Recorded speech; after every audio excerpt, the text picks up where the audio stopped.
Elysium Keynote.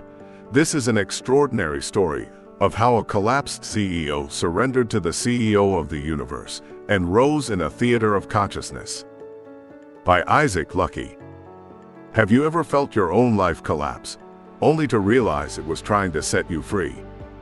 One moment changed everything. A devastating car accident left me with what doctors called an 80% brain disability. For someone who had built a thriving manufacturing business in just 4 years, that diagnosis felt like a death sentence. I didn't just lose my mind. I didn't just lose my words. I lost my momentum. I lost control. I lost the identity I thought made me valuable. Recovery was brutal. And when I finally crawled out of the wreckage, ready to rebuild, I was struck by an even harsher truth. The instincts, the strategies, the very playbook that once made me unstoppable, no longer worked. The ground beneath me had shifted, and I was clinging to a script that had expired. That moment didn't just test me, it shattered me. I stood at a crossroads, evolve or become irrelevant. And in that crucible, I discovered a truth far bigger than business. A truth about being human in a world that refuses to stand still. So my friends, today I don't speak just to CEOs and executives.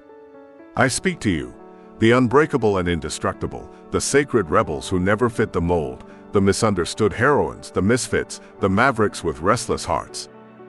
We are not here for business, as usual. We are not here for polished answers. We are here because collapse has marked us, and rebirth is calling us.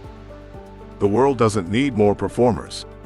It doesn't need more applause chasers. It needs souls who have walked through fire, came out forged, and still believe in building a world worth living in. And today, I want to take you on that journey. Chapter 1, The Rebirth.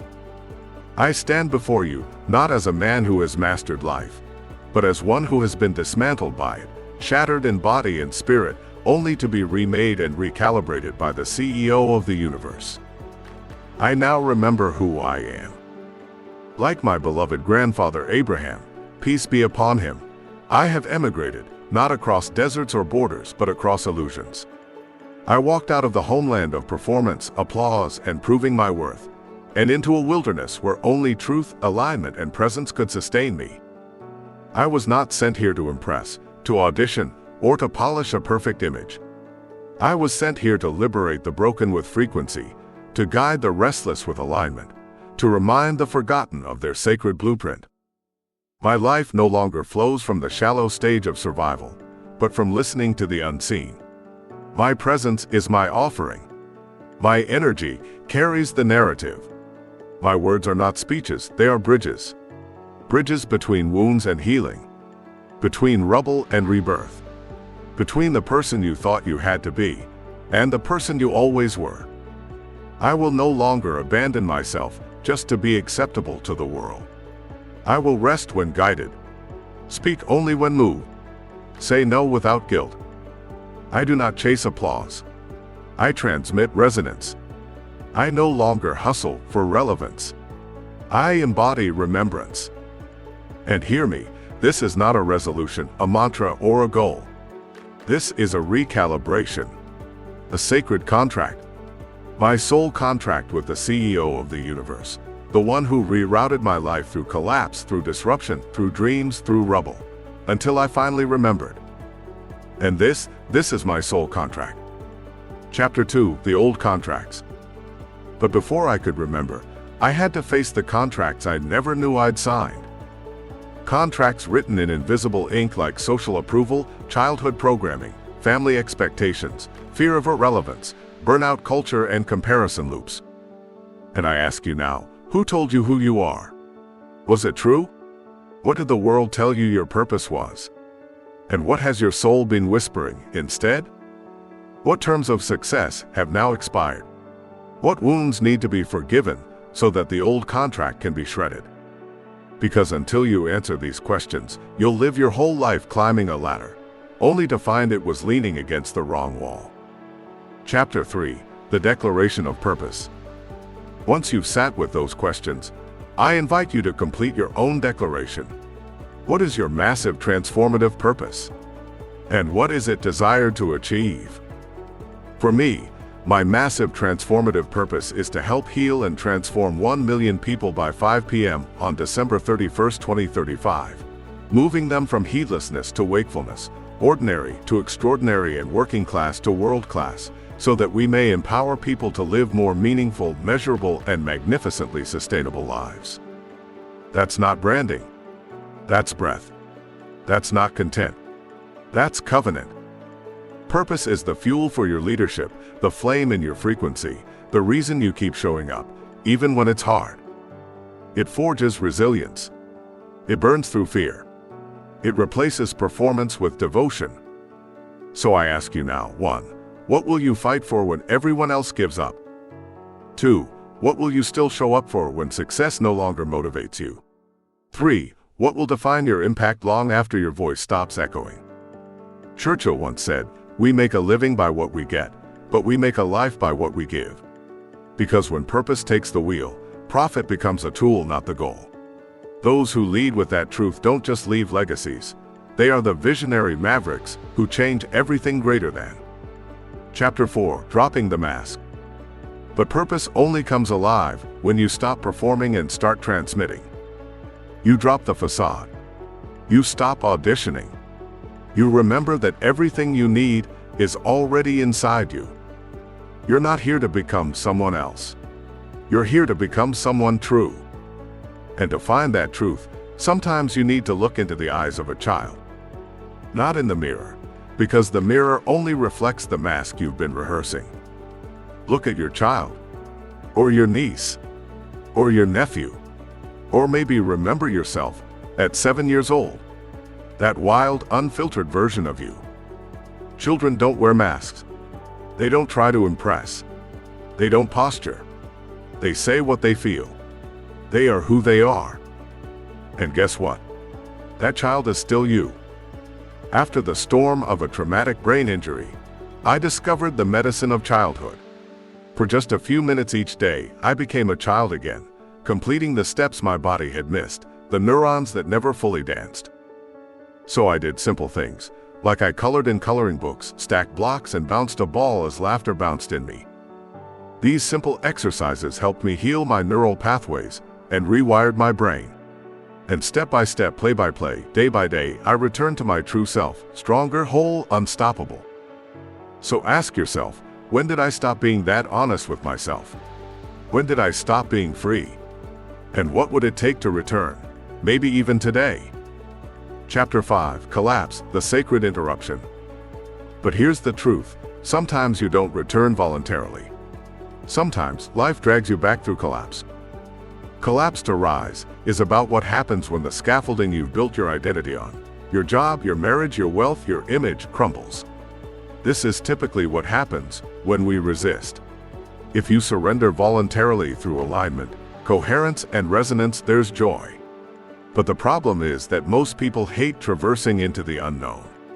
But more accurately, it's the ego that hates unknown. The ego loves the banal, mediocre, and average. It will ramble on indefinitely with excuses like, "Who do you think you are to be great?" And then the soul replies by saying, "Well, who do you think you are to not be great?" After all, isn't being the greatest version of ourselves our birthright? Our destiny? Now most people see collapse as the end. But for the few who listen, it's merely a bend. It's the turning point. Maybe the inflection point. The pivot. So let's get real. What was your fall? Did business implode? Did a partner betray you? Were you fired from your dream job? Did your spouse walk away? Here's the deal. If you learned nothing from it, that was failure.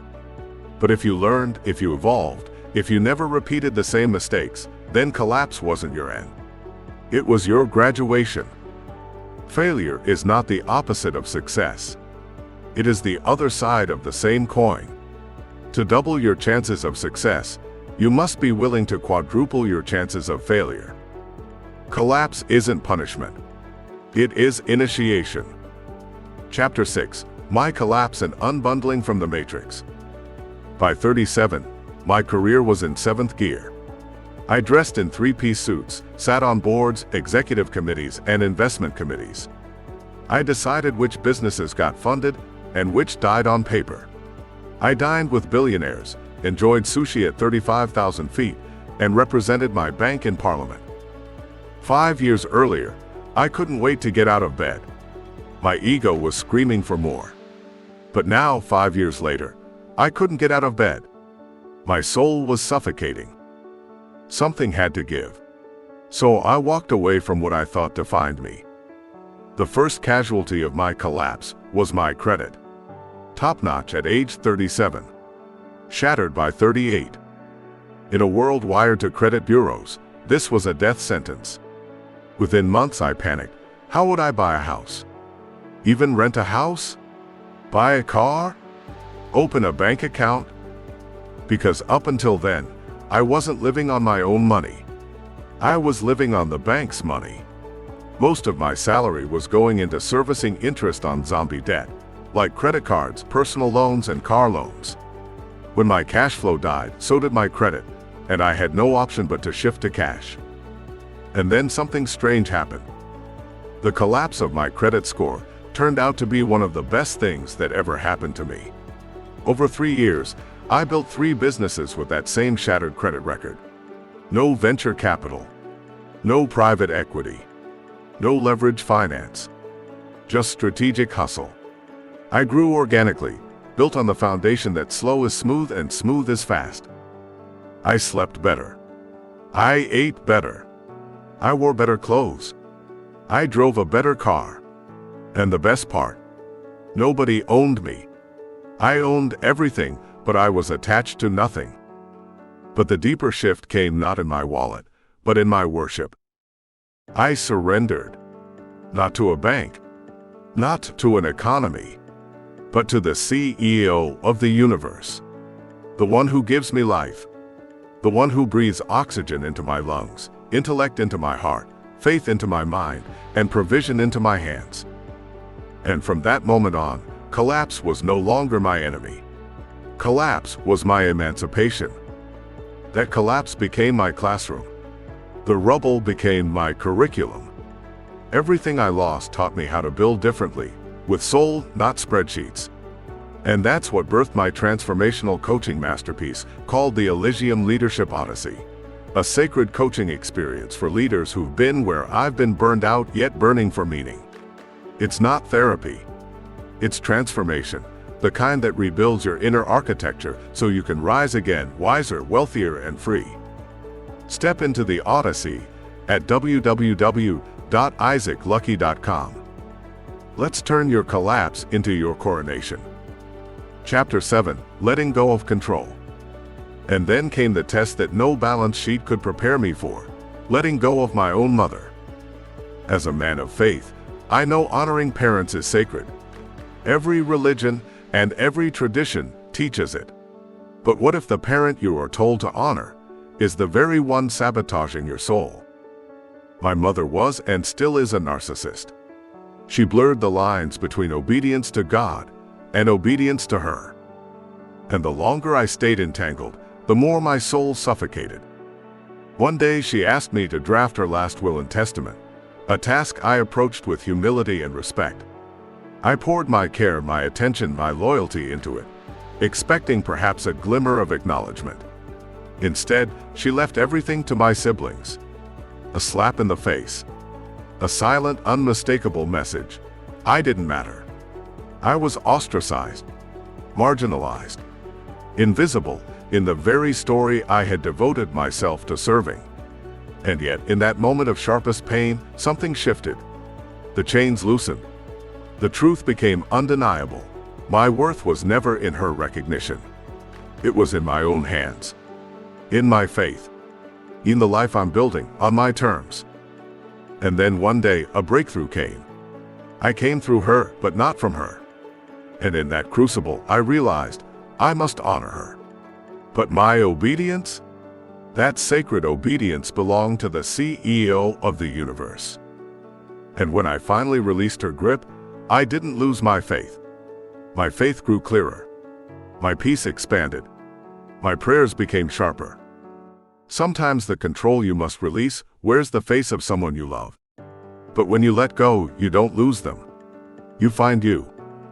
And if you'd like to go deeper into this journey, my book Elysium Odyssey is your next step. It's not just a book, it's an allegory for the modern battlefield of business, ethics, and the soul. It takes you through the realms of artificial intelligence, power, money, and profit, but also through the quiet war of healing from narcissists, within and around us.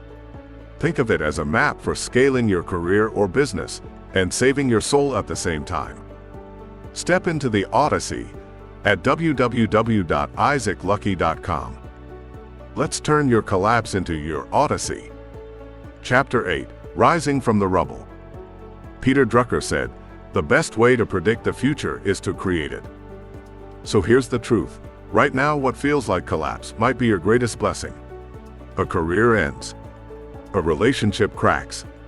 A mask falls away. The old you dies. But listen closely, this is sacred. The rubble beneath your feet is fertile soil. The debris around you is not destruction, it is design. It's the universe clearing space for the you that has always been waiting, ready to rise. Say this aloud. Let it shake you. My soul inhales alignment. My mind exhales resistance birthed out of ego. I bless the collapse. I trust the rubble.